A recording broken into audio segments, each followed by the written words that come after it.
There's a quiet moment that doesn't look like a crisis. You're not falling apart. You're still showing up. You're still functioning. But somewhere inside, you can feel it.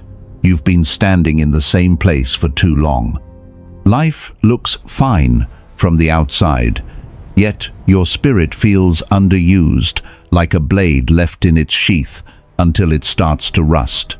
Not from pain, from comfort, from repetition, from days that blur into weeks and weeks that blur into years, while nothing in you truly evolves.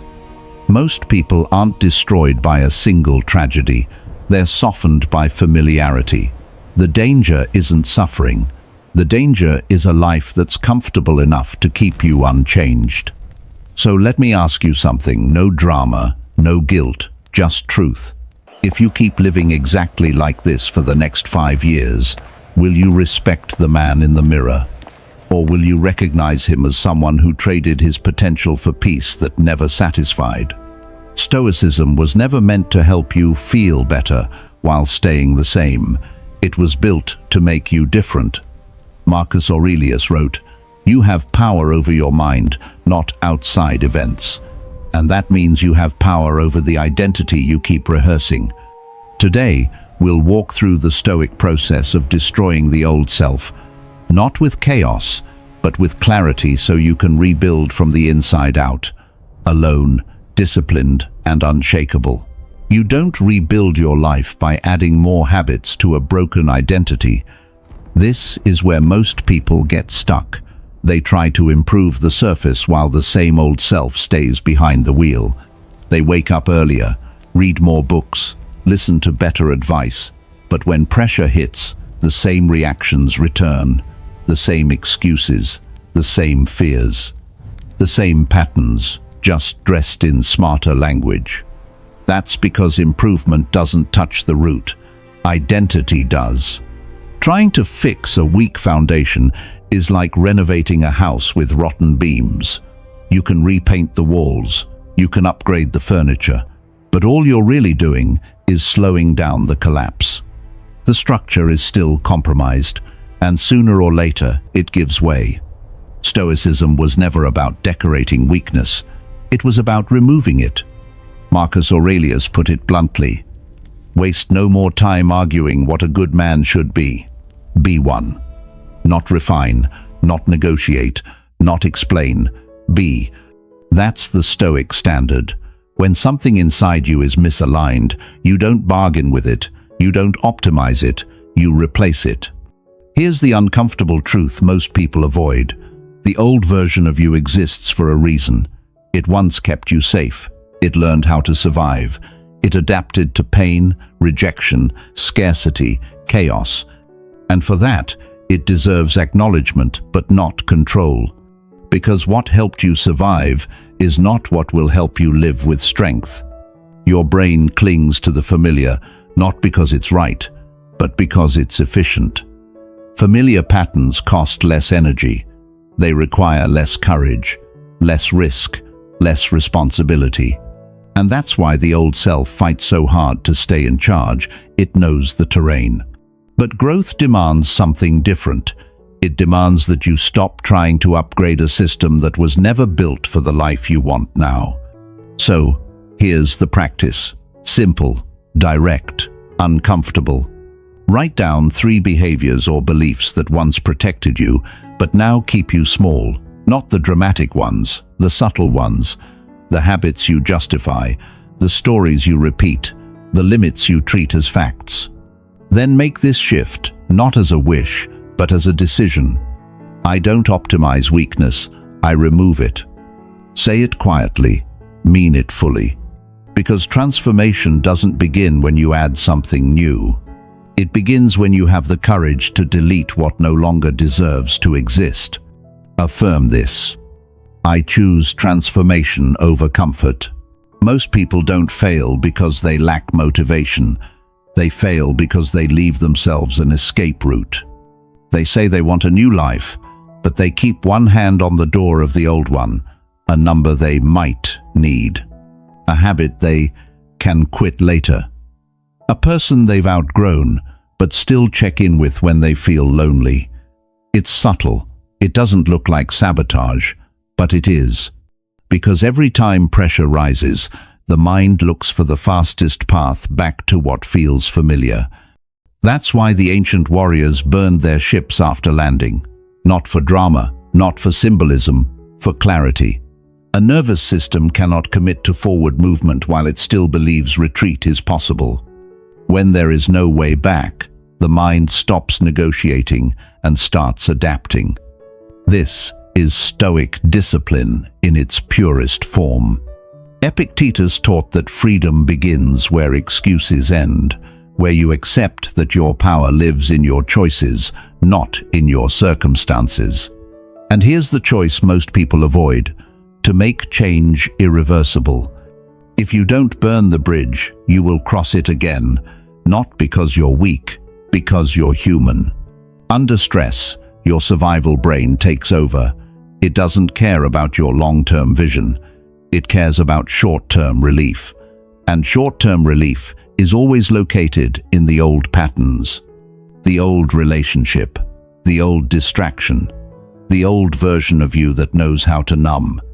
So when you leave the bridge standing, you're not being open-minded. You're building a guaranteed relapse. This is why real transformation looks ruthless from the outside. People will misunderstand it. They'll call it cold. They'll say you've changed. But what they really mean is you're no longer available for the role they trained you to play. And that's exactly the point. So, here's your practice for the next 7 days. Choose one bridge to burn. One, not 10. One that matters. It could be contact blocking a number that reopens the same wound. It could be environment removing an app, a trigger, a place you escape into. It could be a habit, something you always return to when life gets heavy. Don't announce it. Don't negotiate it.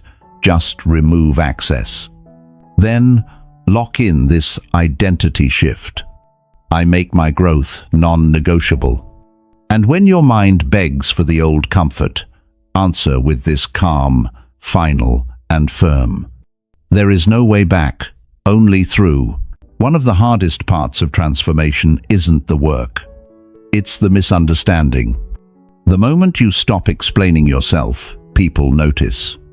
The moment you stop laughing at the same jokes, sitting at the same tables, reacting the same way they start to talk, they say you've changed, that you've become distant, cold, difficult to read. And that's where most people break. Not because they're wrong, but because they're afraid of being misinterpreted. Here's the truth. Stoicism teaches quietly but firmly. You are not required to be understood by everyone. You are required to be aligned with yourself. Think of the eagle.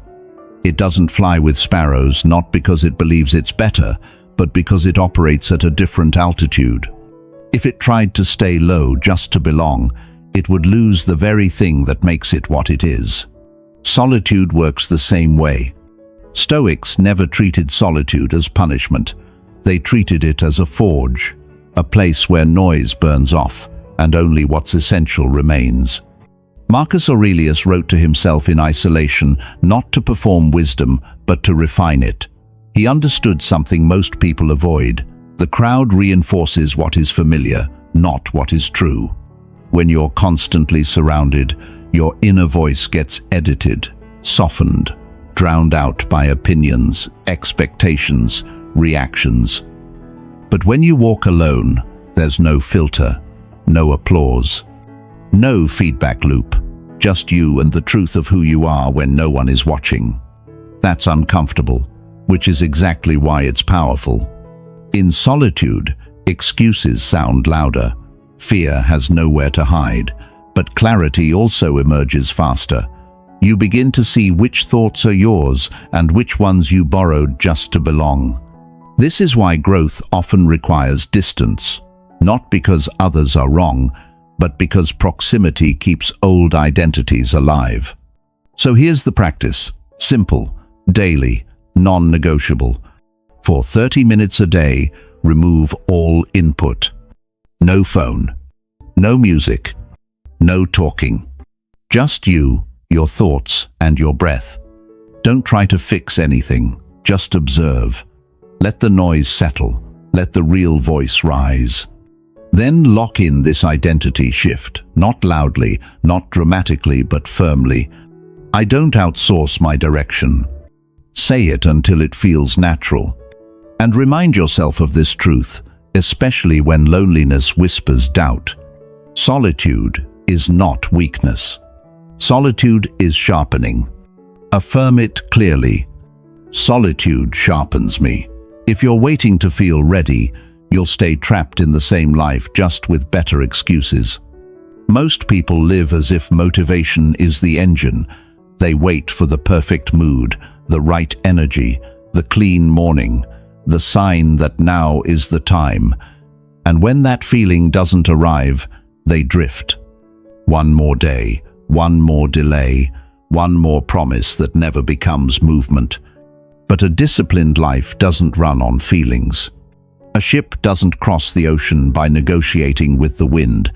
It crosses because it has an engine, a system, a direction that stays true even when the weather changes. And that's what routine is. Not a schedule you follow when you're inspired, but a philosophy that carries you when you're not. Marcus Aurelius didn't wake up hoping the day would be easy. He woke up expecting resistance, selfishness, noise, irrational behavior, and he trained his mind to meet it with integrity anyway. That wasn't personality, that was programming, repetition, routine. This is what the Stoics understood. Discipline is freedom that's been installed. Your emotions will fluctuate, your willpower will drain. That's biology. Willpower is a limited resource, and life spends it fast stress, decisions, distraction, social noise. But routine doesn't depend on how you feel. Routine depends on what you decided. And your brain doesn't trust your intentions, it trusts what you repeat. That's why promises feel good but change nothing. Your mind believes patterns, not speeches. So if you want to rebuild yourself, stop trying to want it harder. Build a structure that makes the right action easier than the wrong one. Build something so clear that even on your worst day, you know what you do next. Here's the practice. Create 3 non-negotiables every single day. Not 10, not a full perfect morning. 3. 1 for your body. Move, train, walk, sweat. 15 minutes counts. Consistency is the point. 1 for your mind. Stillness, journaling, reading a few pages. 5 minutes of silence where you hear your own thoughts before the world speaks. 1 for your mission. Deep work. 1 focused block without distractions. Even if it's small, even if it's imperfect. Do those 3 no matter your mood. Then lock in this identity shift. I don't rely on motivation, I rely on structure. And repeat this affirmation until it becomes who you are. My routine holds me steady. Here's the mistake that keeps intelligent people trapped for years. They change their behavior, but they keep the same self-image. They start waking up earlier, they eat better, they work harder, they try to be more disciplined. But deep down, the identity stays the same. The internal label doesn't move. And sooner or later, the mind pulls them back to what matches the label. Because you can't build a new life on top of an old story. It's like installing new software on a corrupted operating system. You can add features, tools, habits, but the system underneath keeps crashing. Not because you're incapable, because the foundation is outdated. Stoicism goes deeper than habits. It goes into the architecture of the mind. Marcus Aurelius wrote, "The soul becomes dyed with the color of its thoughts." In plain language, that means your repeated thoughts don't just describe you, they shape you, they stain your identity. They become the invisible lens through which you act. And identity is not fixed, it's forged. What you call personality is often programming. Old conditioning, childhood voices, past failures that still echo. Labels you accepted in survival mode: lazy, anxious, not confident, not consistent, not a leader. The mind treats these as facts, and then it looks for evidence to prove them true. That's why subconscious beliefs run faster than willpower. Your willpower can push for a while, but your belief system is the autopilot. And autopilot always wins in the long run until you rewrite it. So here's your practice, and it's simple enough to do today. Catch the sentence that reveals your old identity, the one you say casually like it's permanent. I'm just not that kind of person. I'm not disciplined. I always fall off. I'm not built for that. The moment you hear it, stop. Ask one question. Where did I learn that? Then replace it not with fantasy, but with a living identity anchored in action. Don't say, I'm trying to be disciplined. Say, I am disciplined and I prove it through my actions today. Don't say, maybe one day I'll be confident. Say, I build confidence by doing what I avoid. Because the goal is not to think differently once. The goal is to rehearse a new identity until it becomes home. Lock in this identity shift. I act as who I am becoming. And repeat this affirmation with calm certainty. My identity is forged, not inherited. If you look back at what we just walked through, you'll notice the shift isn't loud. It's not dramatic. It's quiet, almost invisible to anyone who isn't living inside your mind. You began with that still feeling of being stuck, not broken, not defeated, just unchanged for too long. Then you faced the first hard truth. The old self doesn't need to be improved. It needs to be removed. You stopped decorating weakness and started replacing the foundation. You burned the bridge back to your comfort patterns because you understood something most people refuse to accept. If there is a way back, your nervous system will take it the moment pressure rises. So you made your growth non-negotiable. You learned the power of walking alone, not as loneliness, but as refinement. You stopped outsourcing your direction to the crowd. You let silence sharpen you. You built an engine that doesn't depend on mood, routine, structure, non-negotiables that keep you steady when emotions change. And then you went deeper than habits. You rewrote identity because you can't live a new life while carrying an old self-image. You stopped saying, "This is just who I am," and started living as who you are becoming. Here is the core Stoic truth beneath all of it. You don't own the past. You don't own what happened, what they did, what they thought, or what you lost. You only own this moment, the standard you choose, the response you practice, the person you decide to be from here. You don't rebuild yourself accidentally, you do it deliberately in silence. So if you're in a season where it feels like you're walking alone, let this land. You're not off track, you're being rebuilt. And the quiet path is not empty, it's sacred. Your future is listening to what you do when nobody is clapping. Take a breath and affirm this slowly. I release who I was. I choose who I am becoming. If this spoke to you, stay with us. Subscribe to Stoic Current for more clarity, discipline, and quiet strength, so you can keep building the version of you that nothing can shake.